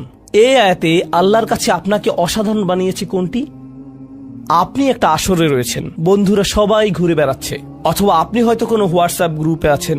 আজকাল যোগাযোগের বিভিন্ন মাধ্যম রয়েছে, আর এই সকল যোগাযোগের মাঝে মানুষ যুক্তিহীন কথা বলে থাকে। মানুষ একে অপরের বিরুদ্ধে গীবত করে, তারা একে অপরের প্রতি বিদ্রুপ করে, তারা একে অপরের সময় নষ্ট করে। আর আপনি এর সাথে কোনো সম্পর্ক রাখতে চান না, তো আপনি কি করবেন? আপনি আসরটি ত্যাগ করবেন। কিন্তু আপনি প্রথমে একটা লেকচার দিবেন না যে এগুলো সবই অর্থহীন, তোমরা নিজেদের সময় নষ্ট করছো, আস্তাগফিরুল্লাহ, আমি তোমাদেরকে আল্লাহর দিকে ডাকছি এবং তওবা করতে আহ্বান জানাচ্ছি, তোমরা এই ভিডিওটি দেখো, আমি এই আসর ত্যাগ করছি না। অথবা আপনি কোনো পার্টিতে রয়েছেন আর বললেন, আস্তাগফিরুল্লাহ, তোমরা সবাই গীবত করছো, আমি এখান থেকে চলে যাচ্ছি। ওয়া ইযা মাররু বিল্লাগwi মাররু কিরামা, যখন তারা এই ধরনের আসরের পাশ দিয়ে যায়, যখন তারা এই ধরনের পরিস্থিতির সম্মুখীন হয়, তারা সেখান থেকে বেরিয়ে আসে সম্মানজনক উপায়ে, মাররু কিরামা। অন্য কথায়, তারা তাদের নিজস্ব মর্যাদা রক্ষা করে। তারা এমন অবস্থায় পড়ে না যা অন্যদেরকে এবং তাদের নিজেদেরকে অপমানিত করে। আর এই প্রক্রিয়ায় তারা অন্য কাউকে খারাপ বোধও করায় না। তারা সম্মানজনক অজুহাত তৈরি করে এবং নিজেদেরকে সেই পরিস্থিতি থেকে বের করে আনে। ওয়া ইযা মাররু বিল্লাগwi মাররু কিরামা। আর সবশেষে, ওয়াল্লাযীনা ইযা যুকিরু বিআয়াতি রাব্বিহিম লাম ইয়াখিরু আলাইহা। আসলে এখনো শেষ হয়নি, আপনাদের ভালো বোধ করার জন্য বললাম। ওয়াল্লাযীনা ইযা যুকিরু বিআয়াতি রাব্বিহিম লাম ইয়াখিরু আলাইহা সুম্মান ওয়া উময়ানান। এটা জুমায় অংশগ্রহণকারীদের জন্য। যখন তাদেরকে স্মরণ করিয়ে দেয়া হয়, তারা অন্ধ এবং বধিরের মতো পড়ে থাকে না। অন্য কথায়, তারা সেগুলো উপেক্ষা করে না, তারা সেগুলোকে হালকাভাবে গ্রহণ করে না। তারা কিছু শোনার পর বলে না যে হ্যাঁ, এটা আমার সম্পর্কেই বলেছে, এটা ঠিকই আমার বিবেককে আঘাত করেছে, কিন্তু আমি ভুলে যাব যে এটা আমি শুনেছি।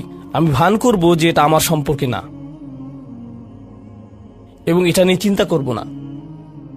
তারা ইচ্ছাকৃত বধির না, আর তারা ইচ্ছাকৃতভাবে অন্ধও না। সেই স্মরণিকার প্রতি যা তাদেরকে প্রদান করা হয়েছে, এটা ছিল আপনার সম্পর্কে, এটা ছিল আপনার কার্যকলাপ সম্পর্কে, আপনার উদ্দেশ্য সম্পর্কে। আর এখন আপনি এটা আর নিতে পারছেন না, কারণ আপনি পরিবর্তিত হতে চান না। বাল ইউরিদুল ইনসানুল ইয়াফজুরা আমামাহ, মানবজাতি শুধু তার সামনে যা রয়েছে তাতে নিমজ্জিত হয়ে যেতে চায়। প্রলোভনগুলো এতটাই মজবুত। আর কোরআন উলিন নুহা সম্পর্কে বলছে, তারা এমন মানুষ যারা নিজেদেরকে সংযত করতে পারে। আপনাকে স্মরণ করিয়ে দেয়া হচ্ছে নিজেকে সংযত করার জন্য, আর আপনি বলছেন আমি সংযত হতে চাই না, আমি এই অবস্থাতেই ভালো আছি। আমি ইতিমধ্যে কাজটি করার দিন, তারিখ এবং স্থান নির্ধারণ করে ফেলেছি এবং টিকিটও করে ফেলেছি। এরপর এই খুতবাটি আমার মুড নষ্ট করে দিল। তো আমি এখন একটা বার্গার খাবো এবং খুতবায় যা শুনেছি তা নিয়ে চিন্তা করব না। তারপর সেখানে যাব যেখানে আমি যেতে চেয়েছিলাম। খুতবাটা বেশ দেরিতে শোনা হয়েছে। সেই মানুষেরা এমনটা করে না। যখন কোনো স্মরণিকা শ্রবণ করে, নিজেদের উপর এর প্রভাব পড়তে দেয়। তারা এটাকে পরিবর্তন ঘটানোর সুযোগ দেয়। এটাই তাদেরকে আল্লাহর কাছে বিশেষ মানুষে পরিণত করে। প্রসঙ্গক্রমে কখনো কখনো আপনার ভিতরে ঘটে যাওয়া সেই পরিবর্তন অন্য কেউ দেখে না, অন্য কেউ জানে না সেই পাপ সম্পর্কে যার দিকে আপনি অগ্রসর হচ্ছিলেন। সেটা শুধুই আপনি এবং আল্লাহর মাঝে সীমাবদ্ধ। আর আল্লাহ আপনাকে তার ইবাদ হিসেবে গণ্য করেন, কারণ আপনি সেই পরিবর্তন ঘটিয়েছেন। তো এখন যেহেতু আমরা সমাপ্তির দিকে যাচ্ছি, এটাই এখানে বর্ণিত শেষ গুণ। এই মানুষেরা শুধুমাত্র নিজেদের নিয়ে উদ্বিগ্ন না, বরং তারা তাদের পরিবার নিয়ে উদ্বিগ্ন। ওয়াল্লাযীনা ইয়াকুলুনা রব্বানা হাবলানা মিন আজওয়াজিনা ওয়া যুররিয়াতিনা কুররাতা আয়ুনিন, হে প্রভু, আমাদের স্ত্রী এবং আমাদের সন্তানদের দ্বারা আমাদেরকে চক্ষুর শীতলতা দান করুন। যার অর্থ দুইটি জিনিস। আমি জটিলতা পরিহার করে আপনাদেরকে সরলভাবে কুররাতা আয়ুনিন এর অর্থ বুঝিয়ে বলছি। প্রথম অর্থ হলো, ইয়া আল্লাহ, অন্য সকল কিছু আমাকে পীড়িত করে, অন্য সকল কিছু আমাকে অসুবিধায় ফেলে, কিন্তু যখন আমি আমার স্ত্রীর কাছে আসি এবং আমার সন্তানদের কাছে আসি, ইয়া আল্লাহ, এই স্থানটিকে আমার জন্য প্রশান্তিদায়ক করে দিন। আমার সকল অসুবিধা দূর হয়ে যায় যখন আমি আমার স্ত্রীর দিকে তাকাই। আমার সকল অসুবিধা দূর হয়ে যায় যখন আমি আমার সন্তানদের সাথে থাকি। ইয়া আল্লাহ, আমার স্ত্রী এবং আমার সন্তানদের মাঝে এটা প্রদান করুন, অথবা আমার স্বামী এবং আমার সন্তানদের মাঝে এটা প্রদান করুন। কুররা শব্দটির দ্বিতীয় অর্থটি এসেছে করার থেকে। করার অর্থ যখন আপনার চোখ কোথাও আটকে যায়। ইয়া আল্লাহ, আমার স্ত্রীর প্রতি আমার ভালোবাসা এতটাই সৃষ্টি করে দিন যাতে আমি তার উপর থেকে চোখ ফিরাতে না পারি। ইয়া আল্লাহ, আমার সন্তানদের নিয়ে আমাকে এতটাই আনন্দিত করে দিন এবং এতটাই ভালোবাসাপূর্ণ করে দিন যাতে আমি তাদেরকে অন্যদের সাথে তুলনা না করি। আমার যা রয়েছে তা নিয়ে আমি সুখী। তারা খারাপ বোধ করুক, এটা আমি চাই না। আমি তাদের অর্জনের স্বীকৃতি প্রদান করি। আমাকে সেই সামর্থ্য দান করুন যাতে স্ত্রী এবং সন্তানদের মাঝে কুররাতু আয়ুন খুঁজে পাই। আমাকে একটি মজবুত পরিবার দান করুন এবং আমাকে আমার পরিবারের প্রতি সন্তুষ্ট করে দিন। আপনাদের অনেকের জন্য একমাত্র দুশ্চিন্তার বিষয় হলো স্ত্রী এবং সন্তান। এই দোয়া অনুযায়ী দুশ্চিন্তার একমাত্র উপশমকারী হওয়া উচিত স্ত্রী এবং সন্তান। আর আপনি নিজে চেষ্টা না করে শুধু আল্লাহর কাছে কিছু চাইতে পারেন না, কারণ আল্লাহ বিশেষ কোনো বৃষ্টি আপনার পরিবারের উপর বর্ষণ করবেন না, যার ফলে আকস্মিকভাবে আপনি আপনার স্ত্রীকে ভালোবাসতে শুরু করবেন। এর জন্য চেষ্টা করতে হবে। আপনার সন্তানদের সাথে সম্পর্ক উন্নয়নের জন্য আপনাকে চেষ্টা করতে হবে। এটা রাতারাতি ঘটবে না। এটা এমন জিনিস যাতে আপনাকে এবং আমাকে বিনিয়োগ করতে হবে। তো আল্লাহ আমাদেরকে সামর্থ্য দান করুন যাতে আমরা শুধুমাত্র মুখে এই দোয়া করে ক্ষান্ত না হই, বরং দোয়াটি যাতে বাস্তবায়িতও করতে পারি, কারণ আল্লাহ প্রচেষ্টার বিষয়ে জিজ্ঞেস করবেন। এমনকি সেই বিখ্যাত দোয়াটির শেষেও এটা এসেছে, রব্বানা আতিনা ফিদ দুনিয়া হাসানা ওয়া ফিল আখিরাতি হাসানা ওয়া কিনা আযাবান নার। বিখ্যাত একটি দোয়া, তাই না? আমাদেরকে এই জীবনের সর্বোচ্চটা দান করুন, পরের জীবনেরও সর্বোচ্চটা দান করুন, আমাদেরকে জাহান্নামের শাস্তি থেকে রক্ষা করুন। এরপরে আল্লাহ কি বলছেন? উলাইকা লাহুম নাসিবুম মিম্মা কাসাবু। তারা ততটুকু অংশই পাবে যা তারা অর্জন করেছে। আপনি শুধু দোয়া করবেন আর তা কাজ করবে তেমনটা না। আপনাকে অর্জন করতে হবে, আপনার চেষ্টাকে কাজে লাগাতে হবে। তো আপনি যখন আপনার পরিবার নিয়ে উদ্বিগ্ন থাকবেন, তখনই আপনি পরিবারে প্রশান্তি প্রদানের জন্য আল্লাহর কাছে চাইবেন। আর প্রসঙ্গক্রমে এটা দিয়ে কি বোঝায়? যে সকল স্বামীরা যারা লন্ডন শহরে রাত 2টা-3টা পর্যন্ত সীসা বারে সময় কাটান, কিন্তু বাড়িতে তাদের স্ত্রীদের কাছে যান না, কারণ তারা তাদের স্ত্রীদের মাঝে কোনো প্রশান্তি খুঁজে পান না। আর তাদের স্ত্রীরা তারাও তাদের স্বামীদের মাঝে কোনো প্রশান্তি খুঁজে পান না। যখন তারা বলবেন, না ভাই, আমাকে বাড়ি যেতে হবে, তখন তারা আল্লাহর কাছে বিশেষ মর্যাদা সম্পন্ন হয়ে উঠবেন। যখন তারা সন্তানদের সাথে সময় ব্যয় করবেন, সন্তানদের থেকে তাদের চোখ সরে যায় না। আর যেহেতু আপনার চোখ তাদের থেকে সরছে না, এর অর্থ আপনি আসলে তাদের সাথে রয়েছেন। এর অর্থ আপনি আসলে সন্তানদের সাথে সময় ব্যয় করছেন এবং সেটা উপভোগ করছেন। এই বিষয়টি আপনাকে আল্লাহর কাছে বিশেষ মর্যাদা সম্পন্ন করে তুলেছে। তাদের জন্যই উলাইকা ইউজজাউনাল গুরফাতা বিমা সাবারু। আর আমাদেরকে মুত্তাকিনদের নেতা হিসেবে কবুল করুন, সৎকর্মশীলদের নেতা হিসেবে কবুল করুন। আমাদের সন্তানদেরকে ভালো সৎকর্মশীল জীবন দান করুন, যার ফলে যখন আমি আপনার সম্মুখে দাঁড়াবো, ইয়া আল্লাহ, আমার পরিবারের সদস্যদের কাজের কারণে আমার সৎকর্মের পরিমাণ শুধু বৃদ্ধিই পাবে। এখন এই সব কিছুর পরে উলাইকা ইউজজাউনাল গুরফাতা বিমা সাবারু, এই মানুষদেরকে প্রদান করা হবে সুউচ্চ প্রাসাদ, তারা যে ধৈর্য প্রদর্শন করেছে তার প্রতিদান স্বরূপ। লক্ষ্য করুন, এখানে আল্লাহ বলছেন তারা যে ধৈর্য প্রদর্শন করেছে তার প্রতিদান স্বরূপ। আপনি যদি এই তালিকার প্রথমে যান, যারা তাদের জিহ্বা সংযত করে, যখন মূর্খ লোকেরা তাদের সাথে কথা বলে তারা বিনয়ী, তারা জিহ্বা সংযত করে, যারা আল্লাহ ছাড়া অন্য কারো ইবাদত করে না, যারা আল্লাহর ইবাদত করে রাতের গভীরে, এই তালিকাটি যা আমরা আলোচনা করলাম, তাদের প্রত্যেকেরই প্রয়োজন অধ্যাবসায়, মজবুতি, দৃঢ়তা এবং প্রতিজ্ঞা। আর সবর শব্দটি দিয়ে এটাই বোঝায়। এই মানুষগুলো পুরস্কৃত হবেন তারা যে দৃঢ় প্রতিজ্ঞা দেখিয়েছেন তার জন্য। তারা এর জন্য প্রতিজ্ঞাবদ্ধ ছিলেন। ওয়ায়ুলাক্কাউনা ফিহা তাহিয়াতান ওয়া সালামা, তাদেরকে সেখানে অভ্যর্থনা করা হবে অভিবাদন ও সালাম সহকারে। আল্লাহ তাদের জন্য অভিবাদন প্রেরণ করবেন। আল্লাহ শুধুমাত্র তাদেরকে ভালোবাসবেন না, বরং তিনি তাদেরকে এখন সম্মানিতও করছেন। এরা হলেন আল্লাহ কর্তৃক বিশেষ পুরস্কার প্রাপ্ত। খালিদিনা ফিহা হাসুনাত মুস্তাকাররা ওয়া মুকামা, তারা অবিশ্বাস্য সেই সম্মানের মাঝে এবং সেই সুউচ্চ প্রাসাদের মাঝে চিরকাল থাকবেন। কি চমৎকার স্থান, স্বল্পকালীন এবং চিরকালীন অবস্থানের জন্য। তো আল্লাহ এটাকে জাহান্নামের সাথে তুলনা করেছেন, তাই না? জাহান্নামীরা বলবে, আমি এখানে স্বল্পকালের জন্যও থাকতে চাই না, চিরকালের জন্যও থাকতে চাই না। আল্লাহ বলেছেন, জান্নাতের স্বাদ যদি তুমি সামান্য পরিমাণেও পাও, তুমি এটা আকাঙ্ক্ষা করবে, তুমি এটা চিরকালের জন্য চাইবে। আল্লাহ আমাদের সকলকে চিরকালের জন্য জান্নাতে প্রবেশ করান। আমরা সর্বশেষ আয়াতে এসেছি। আমি জানি যে আমি অতিরিক্ত সময় নিয়েছি, প্রশ্ন উত্তরের জন্য আপনাদের কিছুটা সময় আমার দেওয়া উচিত। আমার আর 4-5 মিনিট প্রয়োজন। শেষের এই আয়াতটি গভীর তাৎপর্যপূর্ণ। এই সূরাটির শেষ আয়াত, এটা এই অনুচ্ছেদটিরও শেষ আয়াত। এই তালিকা যা আপনাকে বিশেষ মর্যাদা সম্পন্ন করবে তার সাথে এর কোনো সম্পর্ক নেই। আয়াতটি কুরাইশ এবং গোটা মানবজাতিকে উদ্দেশ্য করে বলা হয়েছে। আর রাসূলকে বলা হলো যে কিভাবে সৃষ্টিকর্তার নৈকট্য অর্জন করা যাবে। এই তালিকা যেহেতু এখন প্রদান করা হলো, তাহলে আর সমস্যা কোথায়? কুল মা ইয়াবাউ বিকুম রাব্বি লাউলা দুআউকুম ফাকাদ কাযযাবতুম ফাসাউফা ইয়াকুনু লিজামা। এই আয়াতটিকে ব্যাখ্যা করার বেশ কয়েকটি দৃষ্টিভঙ্গি রয়েছে। আমি সরলভাবে এর কয়েকটি আপনাদের সাথে শেয়ার করতে চাই। সময় স্বল্পতার কারণে আমি ভাষাতাত্ত্বিক আলোচনায় যাব না। আমি শুধু অন্তর্নিহিত অর্থগুলোর সহজ বাংলা বর্ণনা করব। আল্লাহ একদিকে বলছেন, আল্লাহর সম্মুখে তোমাদের কি গুরুত্ব আছে, আল্লাহর সামনে তোমাদের কি মূল্য আছে, তোমরা কি মনে করো, তোমরা যখন আল্লাহর সামনে উপস্থিত হবে কি মূল্য তোমাদের থাকবে। মানবজাতি হিসেবে তোমাদের একটা মর্যাদা দেয়া হয়েছে যা অন্য কাউকে দেয়া হয়নি। দুআউকুম, তোমরা নিজেদের ইচ্ছায় আল্লাহকে ডাকতে পারো। আল্লাহকে ডাকতে হলে তোমাদের নিজস্ব ইচ্ছা শক্তিকে প্রয়োগ করতে হয়। পাহাড়, গাছ, পাখি, তাদের কোনো নিজস্ব ইচ্ছা নেই, তারা আল্লাহকে ডাকতে বাধ্য। ওয়া ইম মিন শাইইন ইল্লা ইউসাব্বিহু বিহামদিহি ওয়ালাকিন লা তাফকাহুনা তাসবিহাহুম।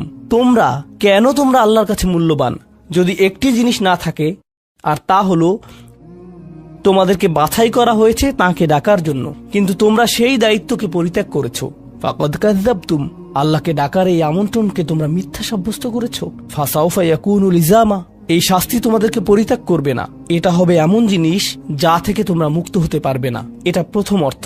আয়াতটির আরেকটি অর্থ হলো, আল্লাহ কাফেরদের এবং যারা সকল ধরনের পাপ কাজ করে তাদেরকে বলছেন, আমার কাছে তোমাদের কোনো মূল্য নেই। আর তোমাদের এখনো টিকে থাকার একমাত্র কারণ হলো তোমাদের মধ্যে কিছু মানুষ রয়েছে যারা এখনো আমাকে ডাকে। পৃথিবীর বুকে এখনো কিছু ইমানদার রয়েছে যারা এখনো আল্লাহর উদ্দেশ্যে ক্ষমা প্রার্থনা করে, আর তারাই একমাত্র কারণ যে জন্য তোমরা এখনো বেঁচে আছো।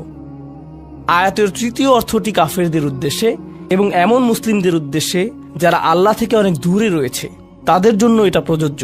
আল্লাহ বলেছেন, তোমাদের কি মূল্য রয়েছে আমার কাছে? তোমরা নামাজ পড়ো না, তোমরা আনুগত্য করো না, তোমরা হালাল উপার্জন করো না, তোমরা সকল আদেশ লঙ্ঘন করো, কিন্তু কোনো কারণে মরিয়া হয়ে যদি তুমি আমাকে ডাকো, তারপরও আমি তোমাকে যথাযোগ্য মূল্যায়ন করব।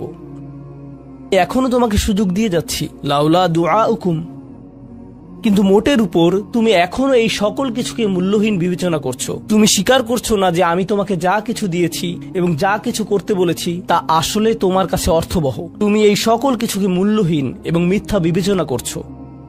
তোমার এই স্বভাব পরিবর্তন করো, কারণ শীঘ্রই এটা স্থায়ীভাবে লেগে থাকা শাস্তিতে পরিণত হবে। আল্লাহ এটা বলেননি যে তোমাকে শাস্তি দেয়া হবে, বরং তিনি বলেছেন শীঘ্রই তোমাকে শাস্তি দেয়া হবে, শীঘ্রই তুমি এটা থেকে আর মুক্ত হতে পারবে না। অর্থাৎ তোমার জন্য এখনো সুযোগ রয়েছে, বদলে যাও। আয়াতটির আরেকটা অর্থ হলো, হে কুরাইশরা, যদি আল্লাহ তোমাদেরকে কোরআনের মাধ্যমে আহ্বান না করতেন তাহলে অন্য কোন জিনিস তোমাদেরকে মূল্যবান সাব্যস্ত করত? আল্লাহ তোমাদেরকে এই কিতাবটি দিয়ে সম্মানিত করেছেন, আর সর্বোপরি আল্লাহ আপনাকে এবং আমাকে এই কোরআন দিয়ে সম্মানিত করেছেন। তারপরেও তোমরা এটাকে সম্পূর্ণরূপে অগ্রাহ্য করছো। তোমরা এই কিতাবের কোনো মূল্যায়ন করছো না, আল্লাহর এই বাণীকে মূল্যায়ন করছো না। এখনো সময় আছে, নিজেকে সংশোধন করো এবং আল্লাহ তার কথা বলার জন্য যে তোমাদেরকে বেছে নিয়েছেন তার গুরুত্ব অনুধাবন করো। আয়াতটির সর্বশেষ অর্থ, আল্লাহ তোমাদেরকে শাস্তি দেয়া পছন্দ করেন না। আয়াতাংশটির ভাষাতাত্ত্বিক একটি অর্থ হলো, তোমাদেরকে শাস্তি দেওয়ার জন্য আল্লাহ আগ্রহী নন। তার কোনো উদ্দেশ্য এবং আকাঙ্ক্ষা নেই তোমাদেরকে শাস্তি দেওয়ার, কিন্তু আল্লাহ ছাড়া অন্য কাউকে ডাকার যে অপরাধ তোমরা সংঘটিত করেছো তা এতই বড় যে এর জন্য শাস্তি দিতেই হবে। অন্য কথায় আল্লাহ আপনাকে শাস্তি দিচ্ছেন যদিও তিনি চান না। মা ইয়াফআলুল্লাহু বিআযাবিকুম, তোমাদেরকে শাস্তি দিয়ে আল্লাহর কোনো প্রাপ্তি নেই। আপনাকে শাস্তি দিয়ে আল্লাহর কি পাওয়ার আছে? আল্লাহ এখানে বলছেন, আমি তোমাদেরকে শাস্তি দিতে চাই না, কিন্তু তোমাদের অপরাধগুলো অনেক বড়, আর শীঘ্রই এই শাস্তি স্থায়ী হয়ে যাবে। এই মুহূর্তে এগুলো অস্থায়ী, তোমরা এগুলো মুছে ফেলতে পারো। তাই এখনো ফিরে আসো, আল্লাহর দিকে ফিরে আসো। আমাদেরকে এই সকল সুযোগ দেবার পর শুধুমাত্র তার কাছে ফিরে আসাই না, বরং তার নৈকট্য লাভের সুযোগ দেওয়ার পর সবশেষে তিনি বলছেন, কেন তোমরা শাস্তি পেতে চাও? আমি তো তোমাদেরকে শাস্তি দিতে চাই না, তোমরা শুধু ফিরে আসো। আল্লাহ সহজ করে দিন যাতে আমরা এই বিষয়গুলোকে হৃদয়ের গভীর থেকে অনুধাবন করতে পারি, এবং তিনি আমাদেরকে তাদের অন্তর্ভুক্ত করুন যাদের প্রভাবে চারপাশের পথভ্রষ্ট মানুষদের এবং চারপাশের আল্লাহর অবাধ্য মানুষদের হৃদয়ও কোমল হয়ে যায় এবং তারাও আল্লাহর কাছে প্রত্যাবর্তন করে। বারাকাল্লাহু লি ওয়া লাকুম ফিল কুরআনিল হাকিম ওয়া নাফা'নি ওয়া ইয়্যাকুম বিল আয়াতি ওয়া যিকরিল হাকিম।